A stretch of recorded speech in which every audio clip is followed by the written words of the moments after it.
So yeah, I just come out of 25 years in corporate tech and had been diagnosed late with ADHD, and that diagnosis reframed my whole career. All those years working twice as hard to look fine suddenly made sense. And once I understood that about myself, I couldn't stop seeing it in other people, especially leaders who look like they're thriving and privately aren't. I knew that world from the inside, and I wanted to be able to actually help, not just sympathize. Um, and so, yeah, that's what brought me to NTA. I didn't want to coach from lived experience alone. I wanted to actually know what it was I was doing.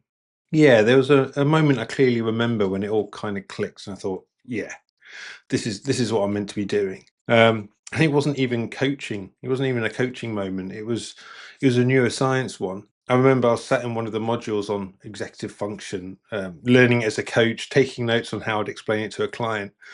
And about halfway through, I realized they weren't describing a client, they were actually describing me. 25 years of my own life on a slide with a actual mechanism behind it to help me understand.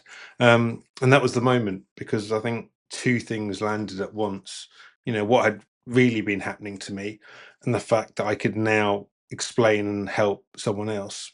So the tangible change is, well, I've got clients. I've got paying clients with ADHD who book again. Um, and if I'm honest about confidence, it didn't come from the course, at least not directly. I got to understand my own brain, and the course gave me the competence.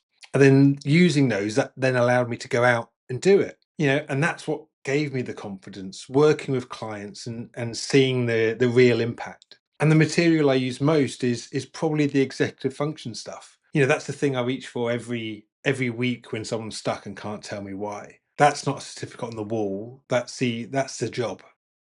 Doing this work feels like the thing nobody did for me. 25 years in senior roles, and not one person ever said there's a mechanism for this. I assumed I was just worse at coping and got on with it. But now I get to sit with founders and senior leaders doing exactly that. I can tell them, I know what it's costing them because I paid it. And the really strange part is the bit of me I spent 25 years hiding is the bit that now makes me useful.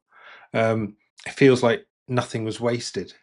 Well, I'd be a bad coach if I told you what to do, but be honest about what the hesitation is. If you've got ADHD, I bet it isn't the money.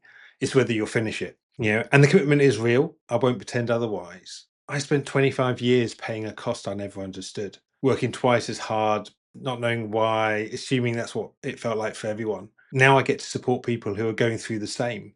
And the course is built for ADHD brains by someone who has one. It really is the first course I've ever done that was designed to be finishable by someone like me. I'd like to tell you I did months of research. I didn't. I checked two main things. Is it accredited by someone that matters, ICF, CPD? And does the person running it actually have ADHD, or has she just read about it? And both were positive. I then had a call with the team, and nobody tried to sell me anything. It was all about whether it was the right decision for me. And after years of being sold to, I really noticed that. And that's probably the honest version for most ADHD is. You don't want a 50-page comparison. You'll never finish it. You want two or three things you can trust so you can decide and get on with it.